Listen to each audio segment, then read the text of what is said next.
106.5.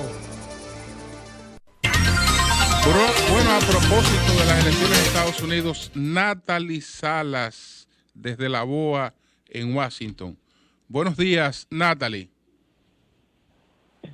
Hola, muy buenos días, Julio. Encantada de estar contigo en este momento. Bueno, cuéntanos hasta ahora cómo va la participación, cuáles son las proyecciones. Bueno, hablarte de proyecciones en este momento sería algo incierto, puesto que todavía apenas se están arrancando los centros de elecciones a las 6 de la mañana, hora del este. Sin embargo, recordemos que por el cambio de hora también, o por los diferentes usos horarios que se manejan aquí en el territorio de Estados Unidos, la costa oeste abre un poco más tarde. Se supone que en esta oportunidad va a haber una participación masiva, a pesar de que casi 100 millones de estadounidenses ya emitieron su voto por correo o en persona, pero en estas elecciones anticipadas que finalizaron el día domingo en algunos de los estados. Los dos candidatos a la Casa Blanca, tanto el presidente Donald Trump y candidato a la reelección por el Partido Republicano, como su contrincante demócrata, Joe Biden, que también fue vicepresidente cuando el presidente era Barack Obama, quemaron, vamos a decir, sus últimos cartuchos de campaña todavía el día de ayer, visitando algunos de los estados, sobre todo esos estados que son clave en esta elección, puesto que son los llamados estados bisagra o estados pendulares, en donde no se define del todo quién pudiera ser el ganador. Hay ligeras ventajas sobre que incluirían, pues, o que dirían que hay una ventaja a favor del ex vicepresidente Joe Biden en algunas de las encuestas que se han reflejado, sobre todo a nivel nacional le dan un porcentaje entre 7 u 8 puntos porcentuales a la cabeza del actual presidente Donald Trump, pero recordemos que son encuestas de intención de voto y muchos analistas señalan que el presidente Trump pudiera levantarse o pudiera recuperarse hoy en las urnas.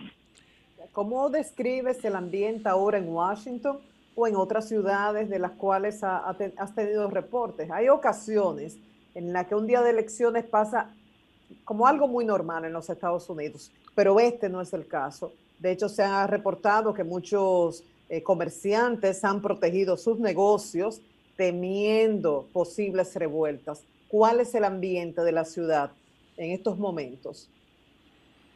Bueno, fíjate que lo que ocurre, sí, tienes razón en lo que tú señalas, y es que definitivamente hay personas que han cubierto, pues, vamos a decir así, los escaparates y las vitrinas de sus negocios, al igual que las puertas, esto con maderas o metal, previendo que se pueda, que puedan tener algún tipo de disturbios como ocurrieron en un pasado, pero por otras razones. Y esto se debe a que hay algunas versiones o algunas posiciones en contra de lo que ha sido la votación por correo, puesto que, como ha dicho también el presidente Donald Trump en algunas oportunidades, que no confía en este sistema porque considera que pudiera abrir la puerta al fraude. Algo que también, por su parte, los demócratas siempre han señalado que es un sistema seguro, por lo cual incluso también se le inyectó dinero al Servicio Postal de Estados Unidos para que tuviera todo lo necesario o fuera reforzado en su sistema como tal para ayudar a este proceso electoral.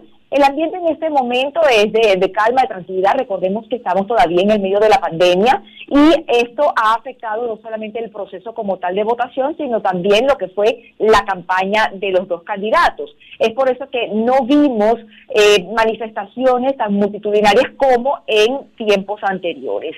Esto definitivamente también ha marcado la afluencia de los votantes a los centros de votación, puesto que muchos de ellos tuvieron que adecuarse para poder recibir a una totalidad de personas, manteniendo la distancia física, manteniendo los centros de desinfección con geles antibacteriales, etcétera, para poderse limpiar las manos.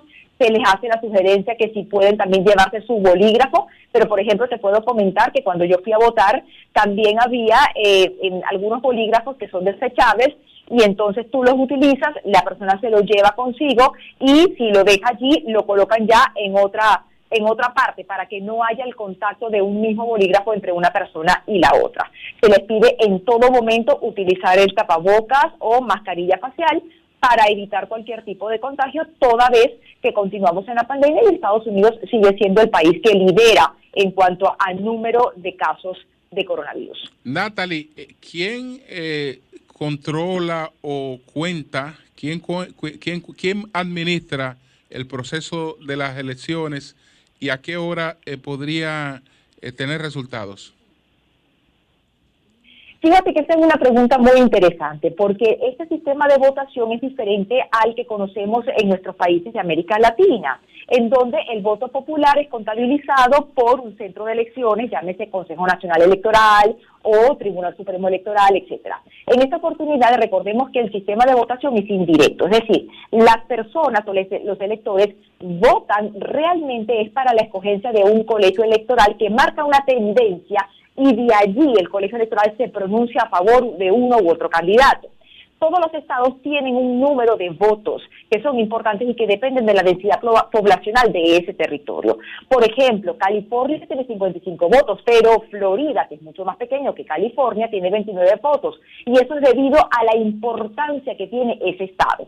¿Me explico? Entonces, sí, realmente lo que hace el colegio electoral es que se revisa pues la tendencia del voto popular en ese territorio y le da sus votos a un candidato u otro. Por ejemplo, California por historia ha sido demócrata, Texas por historia ha sido republicano. Sin embargo, en esta elección todavía dicen que los resultados pueden ser muy ajustados. Se habla de la posibilidad de que se vaya a un reconteo de votos, como ocurrió en años anteriores, específicamente el 2000, cuando era la elección entre Al Gore y el expresidente George Bush, y esto debido a que en Florida específicamente, todavía no se conocía la diferencia de votos, era tan pequeña que se fue a un reconteo, y de hecho el ganador fue George Bush, y esto con apenas unos 500 y tanto de votos, realmente no fue mucha la diferencia. Pero realmente lo que hace el sistema electoral de Estados Unidos es regirse por los colegios electorales. Entonces, en este momento, si bien hay lo que se llama encuestas a boca de urna o exit polls, realmente es difícil conocer las tendencias porque a la final lo que vas a ver es la votación del colegio electoral como tal. ¿Qué otras cosas están en juego en esta elección, además de la presidencia de la República? La presidencia de la República, en la totalidad de la Cámara de Representantes o Cámara Baja o Cámara de Diputados en algunos países, y el Senado en una tercera parte. Una tercera parte del Senado. Hay Senado. Una renovación, exactamente, hay una renovación de poderes, tanto en el Ejecutivo como en el Legislativo. Al mismo tiempo hay algunos estados que están votando gobernador, otros están votando algunos alcaldes de ciudad, o jueces también, y algunas también lo que son enmiendas internas de la Constitución de cada estado. Ahora bien, lo importante aquí es ver cómo va a ser la correlación de fuerzas ahora entre la Casa Blanca, ¿verdad?, Poder Ejecutivo, y el Poder Legislativo, tomando en cuenta que al haber una renovación también en el Legislativo, en este momento tenemos una mayoría demócrata en la Cámara de Representantes y una mayoría republicana en el Senado de Estados Unidos. Pero vamos a ver cuál es la correlación de fuerzas ahora, sobre todo porque en el Senado, por ejemplo, al ser 100 los senadores, siempre las decisiones se toman con la mayoría simple, que es la mitad más uno, y en este momento los republicanos ganan por 2, es decir, porque tienen 53 senadores y 47 en el caso de los demócratas. Es por eso que las decisiones, por lo general, siempre el republicano, o sea, las decisiones o la visión de los republicanos gana en la Cámara Alta. Pero, por ejemplo, en esta oportunidad está en juego figuras tan emblemáticas del Senado como el senador Mitch McConnell, que en este momento es uno de los asesores principales o mano derecha del presidente Donald Trump. Bueno, pues muchas gracias, Natalie. Disculpa, Julio. ¿Hay espacio para una pregunta? Sí, sí. Sí, es en el sentido, Salas, de qué tan vinculante es que donde ganen representantes demócratas, por ejemplo, pues el electo para la presidencia sea el candidato a la presidencia demócrata y viceversa. ¿La historia demuestra una vinculación en ese sentido o no necesariamente?